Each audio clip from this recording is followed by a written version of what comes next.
campus radio station is going to be in action. An interviewer is interviewing a man from the university for the survey. Listen to the conversation between them and circle the best answer from A, B, or C for questions 1 to 4. You now have some time to read questions 1 to 4.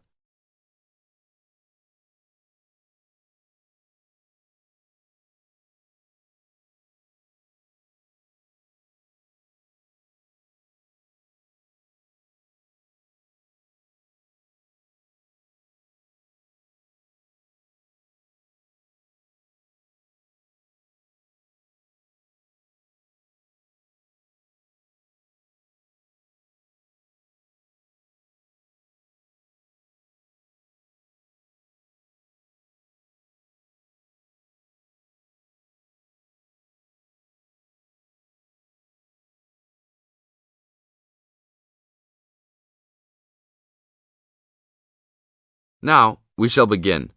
You should answer the questions as you listen, because you will never hear the recording for the second time. Listen carefully and answer questions 1 to 4. Excuse me, I'm conducting a campus survey. Would you have time to answer a few questions? What's it all about? We're doing some market research for a new campus radio station starting in the next few months. That's okay. Sounds good. Great. I'll just work through this form with you. And if we could start with some personal background information? Sure. Right. If I could have your age, please. 26. Okay, good. And are you a student, teacher, or in another job?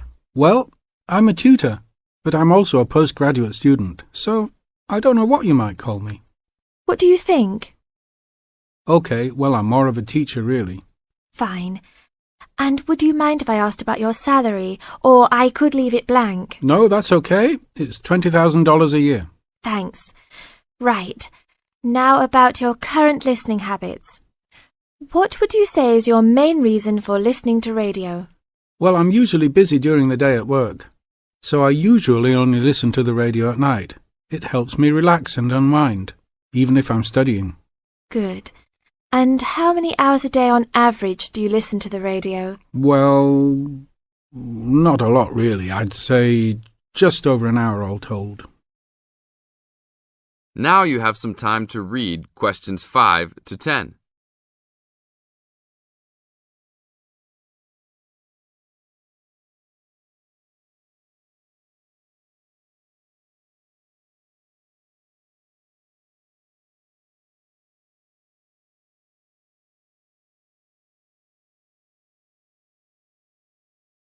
Now listen to the second part of the interview and answer questions 5 to 10.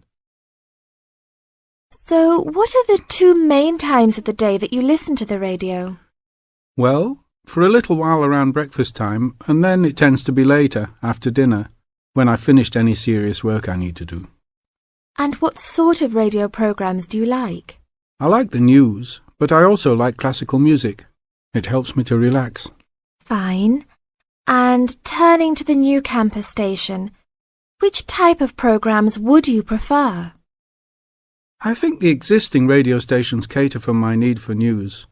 So I'd like to see programs about local information, providing a service to the campus community.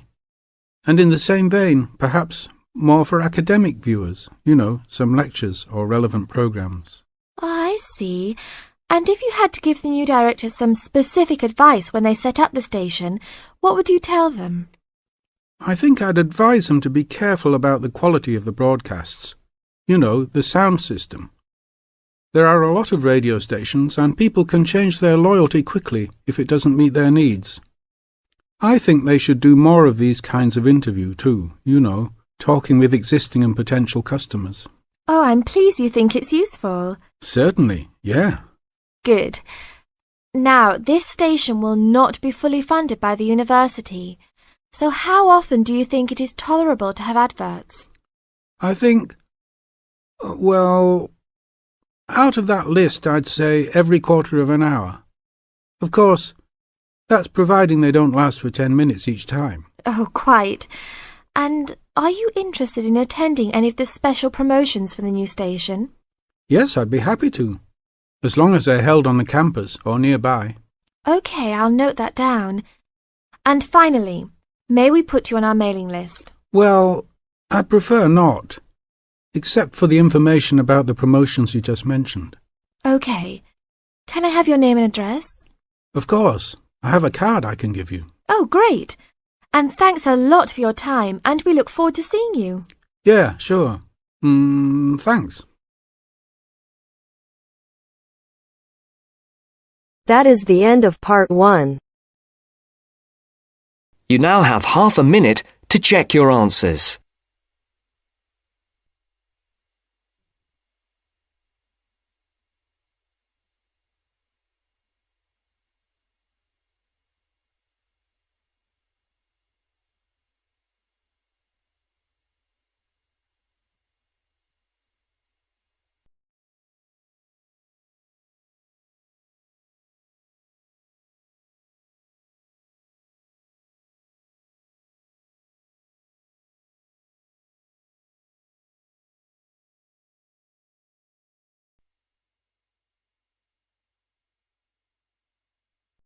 Now turns to part 2.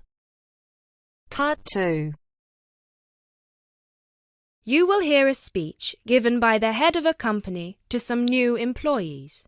You have 30 seconds to look at questions 11 to 16.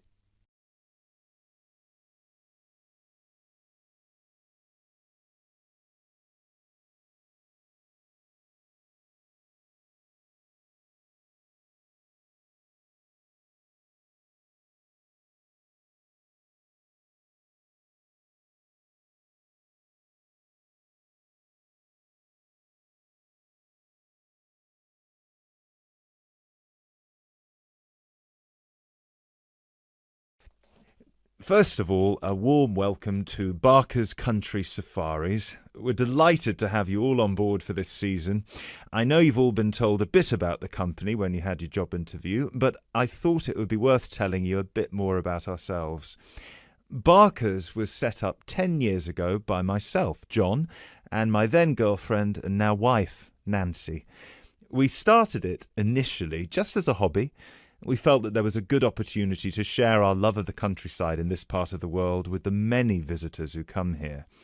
As you know, most people come for the beaches in the summer, but there is so much more to the region, and this is what we wanted to exploit. Nancy and I were born near here, and as teenagers we went climbing, kayaking, white water rafting, potholing, and just straightforward walking. This district is in our blood, and we love it. While we were still at university, we started taking small groups of visitors out into the national park in Nancy's brother's old Land Rover. We'd drive them around the back lanes and into the forest. We'd also organise rock climbing tours for friends of friends.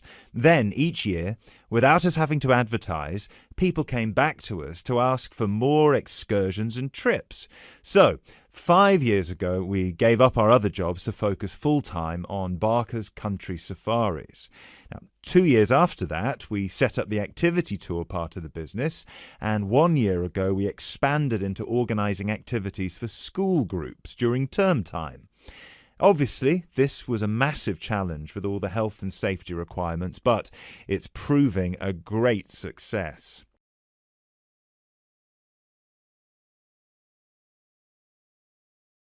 You now have 30 seconds to look at questions 17 to 20.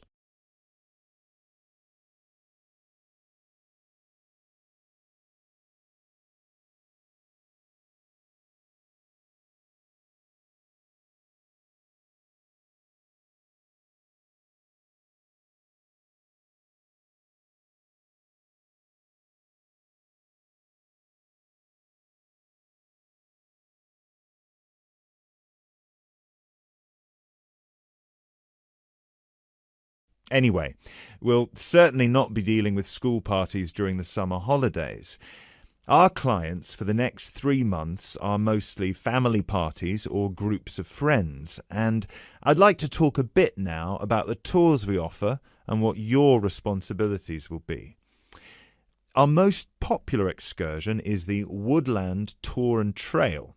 Now, often this is sold out and we have all of our 10 Jeeps in convoy with 8 people in each Jeep. It's a lot of fun. These tours really offer a taster of what we can provide. So as both driver and guide, it is important that you do a good job here so they come back for the bigger tours. I will talk about the commission package later. As the summer days are so long, we have 3 tours each day, but you will not be expected to work on more than 2 of them. Morning tours start at 8 a.m. and go to midday. Afternoon tours are from 2 p.m. to 6 p.m. and then evening ones 7 p.m. to 11 p.m. All the tours follow the same route and you should have made yourselves familiar with all the key information. This was provided to you in the information pack you were sent when you accepted the job offer. This is important, so if you haven't had time yet, please do so now. Our second most popular tour is the Family Exclusive. Now, this tour is for the whole day and for only one group. Usually it is just one Jeep, but sometimes there are 2 if the party is large. These tours go from 10 a.m. till 5 p.m. and include lunch at the Brown Bear in Lower Middleton. We have a number of different routes for these tours as we don't want our premium clients being made to feel that they are part of a large package deal. You will be told which route to take with your weekly schedule. Now, I'd like to move on to these specialty tour packages. These are the ones that we are keen to book people on once they've done the woodland tour and trail trip.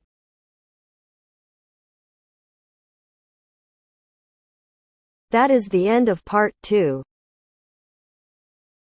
You now have half a minute to check your answers.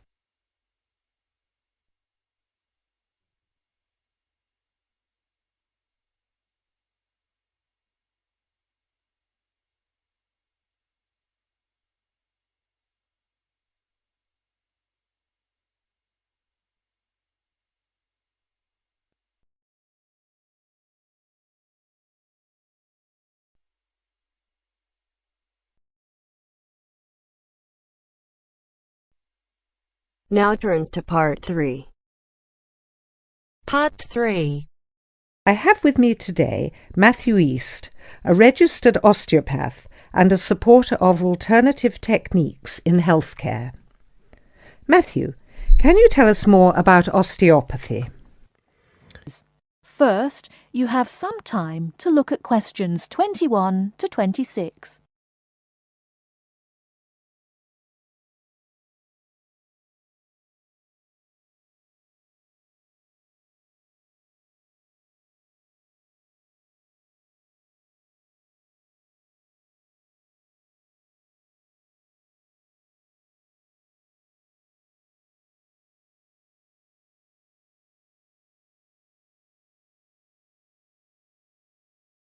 Now listen carefully and answer questions 21 to 26.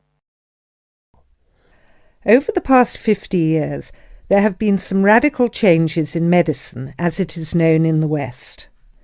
This is largely the result of vast improvements in technology, but also in the rising importance of alternative treatments. I have with me today Matthew East, a registered osteopath and a supporter of alternative techniques in healthcare. Matthew, can you tell us more about osteopathy? Well, perhaps the first thing I should say is that the term alternative is actually a little misleading, as I am referring to approaches and attitudes to health that were in common use long before Western medicine was established. I prefer the term natural. Anyway, I'll begin by telling you a little about osteopathy. Basically, osteopathy is the manipulation of muscles in order to alleviate stresses and tensions that lead to pain. Now, unlike Western medicine, osteopathy considers the whole body, not just the affected area, and this is a very important principle of natural remedies. The whole body must be considered before a course of treatment can be decided upon. You see, the aim of therapies like osteopathy is not only to repair the body, but also to get the body treating itself. And this does not come from treating the symptoms. To give an example, I recently treated a 2-month-old baby who was screaming all day and was even worse at night. The couple had taken the baby to their doctor, but the only advice they were given was that the baby would grow out of it. However, the real problem stemmed from a difficult birth, which put pressure on the baby's neck. After 10 minutes of gentle manipulation, the pressure was released, and within 20 minutes the baby was quiet and calm for the first time. This was achieved without drugs or operations. Avoiding such invasive methods of treatment highlights another of the differences between Western medicine and a more natural approach. You see, Western medicine often uses surgery in order to find a solution to problems that could have been addressed with simple remedies. A medical approach that looks closely at how essential an operation is before it is performed would offer patients a considerably less stressful method of treatment, not to mention the financial savings. Natural remedies actually amount to about 10% of the cost of a Western course of treatment. Before you hear the rest of the talk, you have some time to look at questions 27 to 30.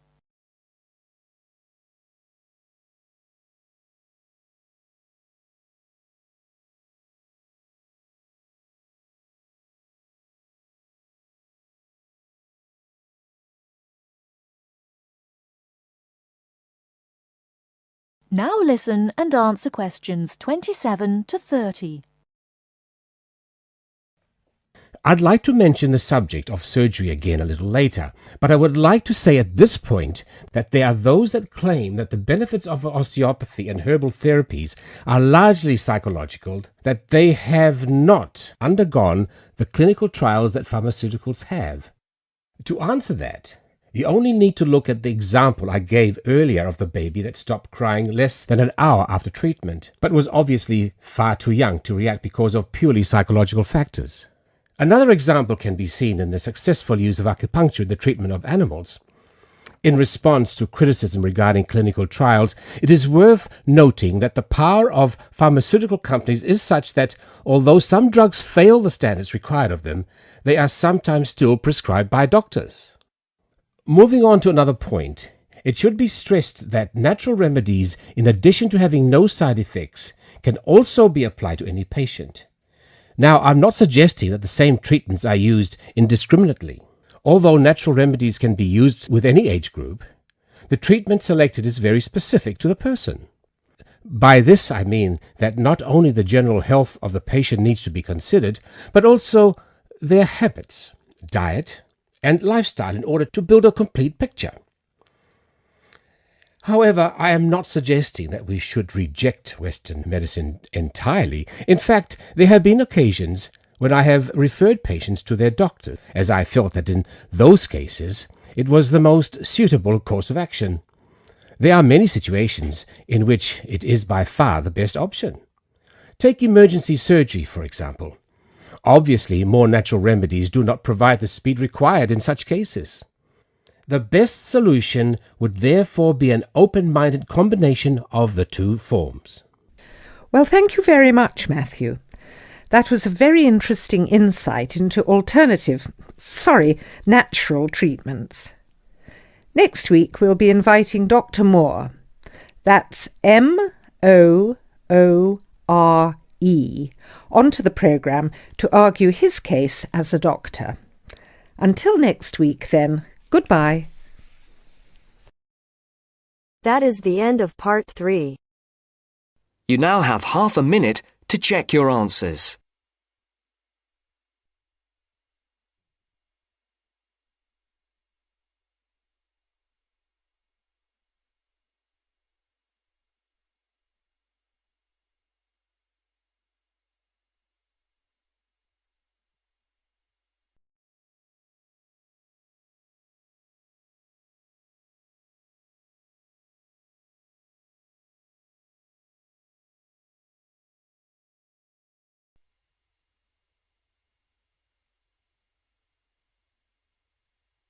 Now turns to part 4. Part 4. You will hear a biology lecture about tuberlaria. First, you have some time to look at questions 31 to 40.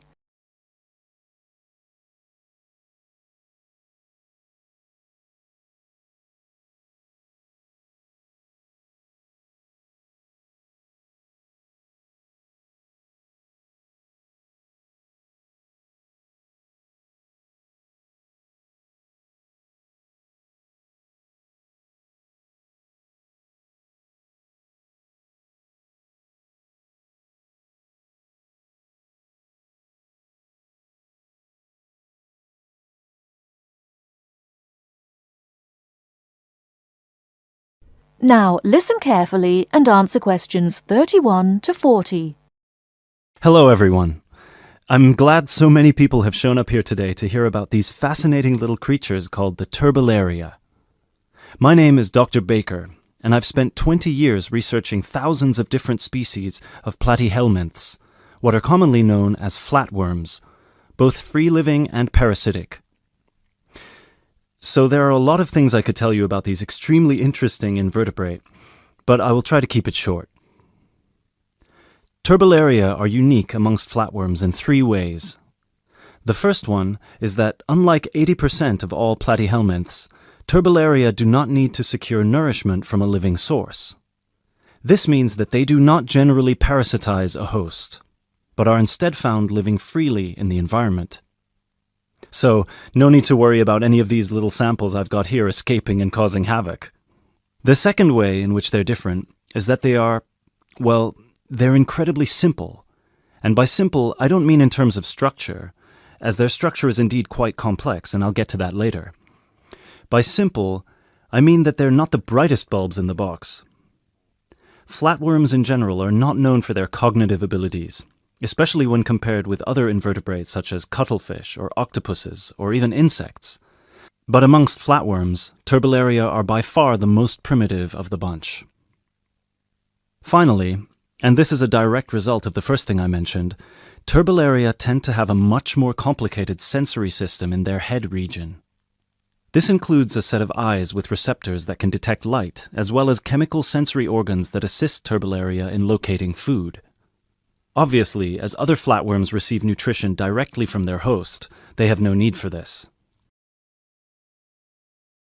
Despite these 3 differences, however, turbolaria are quite similar to other flatworms in all sorts of other ways. First of all, as their name suggests, they're incredibly flat, which allows them to hide under stones. They're symmetrical on both sides, and they don't have a body cavity. They also don't have any specialized respiratory, skeletal, and circulatory systems. What they do have, however, and this is what I meant when I referenced their structure before, is 3 layers known as the endoderm, the mesoderm, and the ectoderm, as well as a head region where their brain and sense organs are located, and a spongy connective tissue that fills all the space between their organs. Finally, like most species of flatworms, they're hermaphrodites. This means that a single flatworm has a set of each gender. But don't take this to mean they reproduce alone. Their preferred method of reproduction is called cross-fertilization, which means that each flatworm fertilizes the other. I mentioned before that most flatworms need a host, but turbolaria feed from the environment. So what do they feed on? Most turbolaria can be found either in fresh or salt water, and they feed on small insects, microscopic matter, and crustaceans. They will pretty much eat anything they find. They have no preference on whether their food is living or dead. Also, and this is the most remarkable part about their eating habits, if they ever find themselves in a situation where food is scarce, they might also feed on themselves. That's right, they'll start eating their own body, starting with the least essential muscles and organs and working their way up. They will shrink in size until they're able to find food again, at which point they'll begin to regenerate everything they've lost. One final thing about food, and apologies in advance if I disgust you, turbolaria don't possess an anus, which means that their mouth, which is a muscular opening on the underside of their body, has to serve as one. Before I finish this presentation, one more thing you've probably heard before but weren't sure if it was a myth or not. I mentioned already that Turbellaria can reproduce on their own, but there's a second method they can use, which is known as fission. Now, as a child, you were probably told that if you cut a worm in half, it will grow into 2 new worms. That's not entirely true, but flatworms are not worms exactly, and they do have the ability to regenerate by splitting into 2, perhaps even more smaller parts, at which point each part regrows the missing organs and becomes a brand new Turbellarian. Now this is extremely important for us, and this is how I'd like to close this presentation. Because their ability to regenerate endlessly makes them virtually immortal, and it might open pathways to regeneration in human cells or slowing the human aging process, which is why scientists like myself have been studying these unique creatures, hoping to get some answers. Thank you for listening, and please come along to see me and my samples if you have any further questions.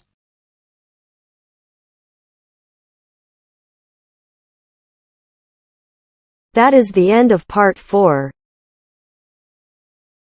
You now have half a minute to check your answers.